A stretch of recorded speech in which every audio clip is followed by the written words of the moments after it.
moléculas orgánicas son componentes que constituyen el 96% de la materia viva. Son los más abundantes y los denominamos chomps. Estos se consideran elementos de primer orden, primarios o principales.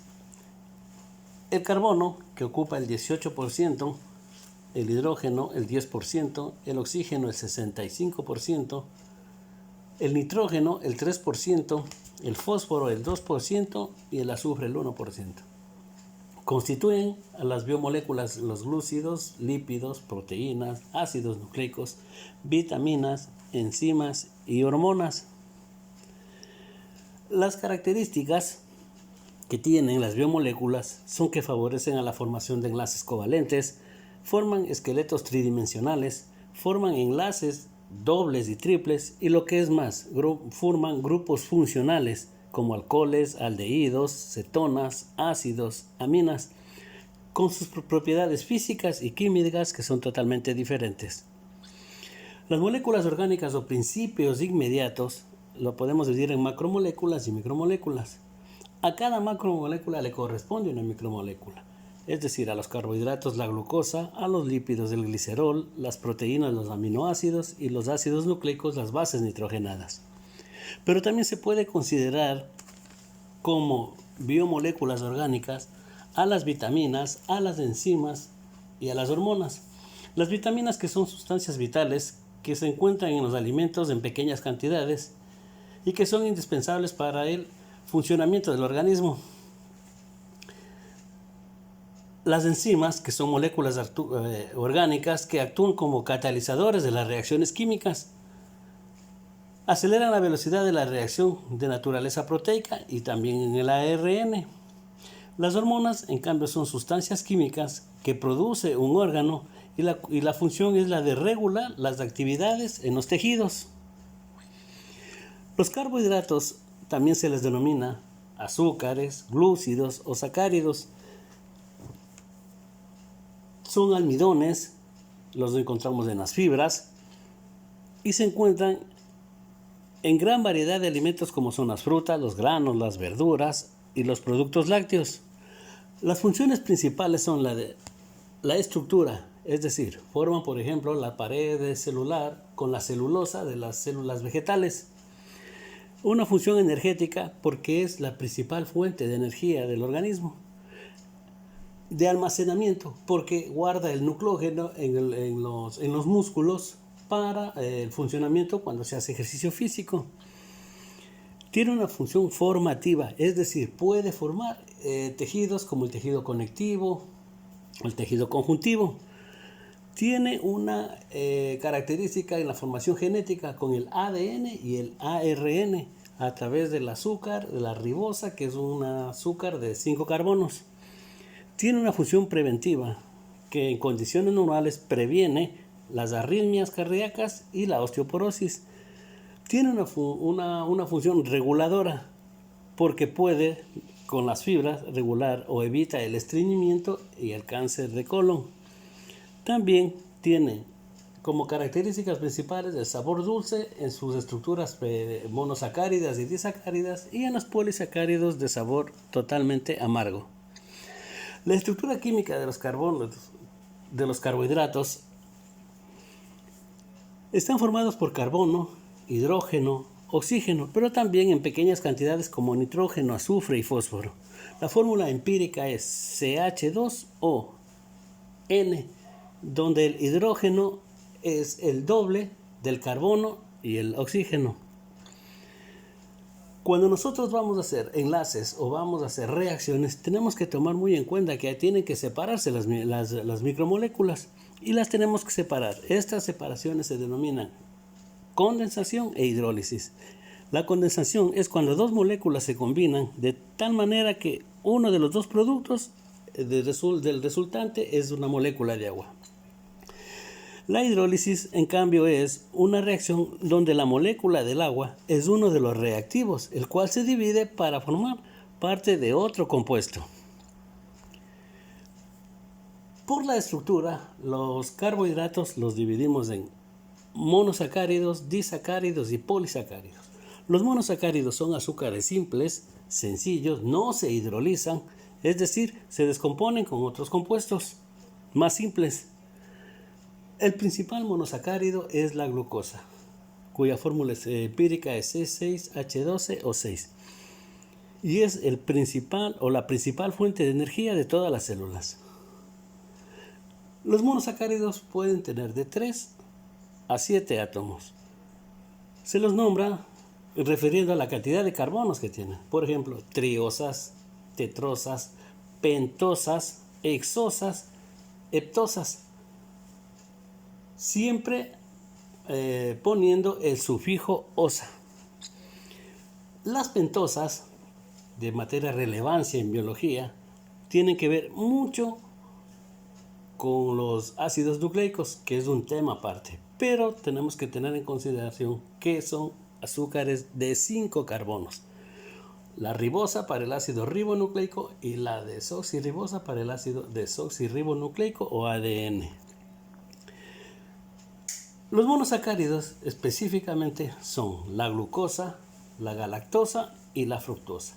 La glucosa, que es aquella que se encuentra en el sistema sanguíneo, que es una biomolécula regulada por el páncreas a través de 2 hormonas, la insulina y el glucagón, que queman el combustible en el momento que gastamos energía. La galactosa, que proviene de la leche de la vaca y por lo tanto es propia de los mamíferos. Y la fructosa, que proviene de las frutas. Las dexosas, podemos decir que hay 2 tipos, las aldosas y las cetosas. Las aldosas son aquellas donde el grupo carbonilo se encuentra al menos con un átomo de hidrógeno y se encuentra en el primer carbono. La cetosa, en cambio, se encuentra en el segundo carbono y su grupo funcional está unido a 2 átomos de carbono. Los disacáridos es la unión de 2 unidades de monosacáridos. Por ejemplo, los productos son el azúcar de mesa. La unión de 3 a 10 unidades de monosacáridos dan lugar a la formación de los oligosacáridos. Los que sean de 3, trisacáridos, y así sucesivamente. Cuando hay un grupo hidroxilo y un grupo aldehído o una cetona del siguiente monosacárido, se crea una molécula de agua. Entonces, la hidrólisis de los disacáridos nos permite encontrar 3 productos. Es la unión de la glucosa más cualquiera de los monosacáridos. Es decir, una molécula de glucosa más otra molécula de glucosa da lugar a la maltosa, que es un azúcar energética, como por ejemplo el azúcar de Malta, como producto de la maltosa. La galactosa más la glucosa da como resultado o como producto la lactosa, que es energizante de la leche, a pesar de que muchos seres humanos son insensibles a la lactosa, otros muy sensibles a la lactosa y por lo tanto provocan en sus organismos respuestas inmediatas como la diarrea, el vómito.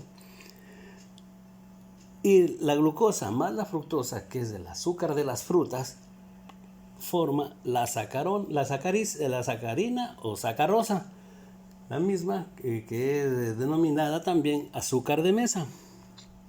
El azúcar moreno, si bien es cierto proviene también de la caña de azúcar, tiene características que no tiene la sacarina. ¿Por qué? Porque tiene hierro, tiene potasio, tiene calcio que dan salud a los huesos y no es procesada. Es decir, es el azúcar más saludable que puede haber. Los polisacáridos son, en cambio, la unión de muchos sacáridos, de muchos monosacáridos. Estos pueden ser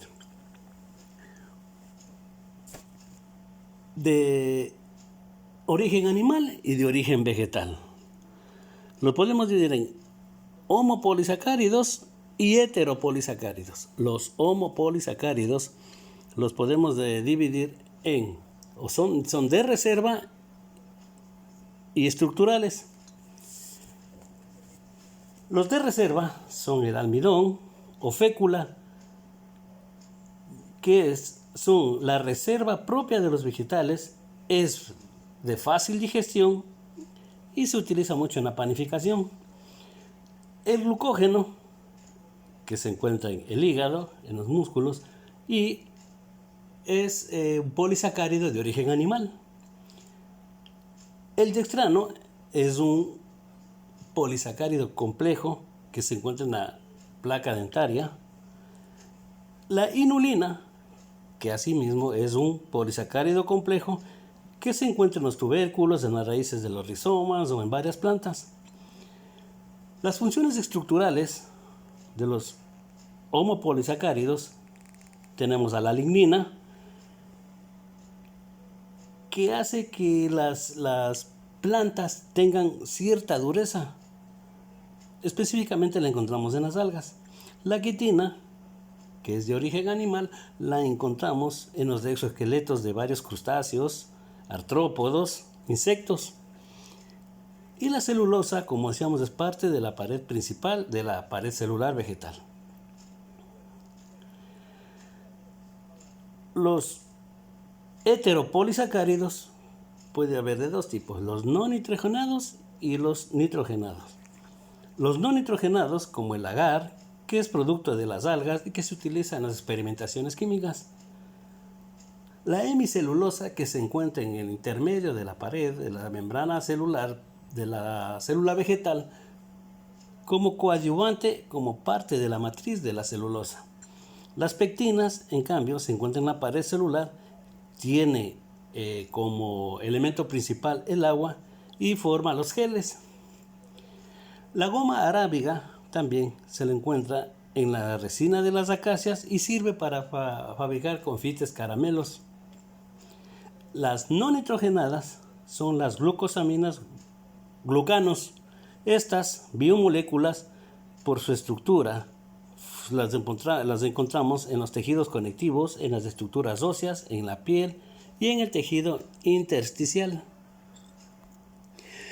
El exceso de hidratos de carbono, de azúcares, provocan una enfermedad sistémica, como es la diabetes, por el exceso de azúcar o de hidratos de carbono. Recordando que la mayoría de personas que sufren de diabetes tienen, por ser esta una enfermedad sistémica, poseen muchas enfermedades relacionadas a varios órganos y sistemas que han sido afectados por esta enfermedad. Por ejemplo, pérdida de la visión, impotencia, desequilibrio,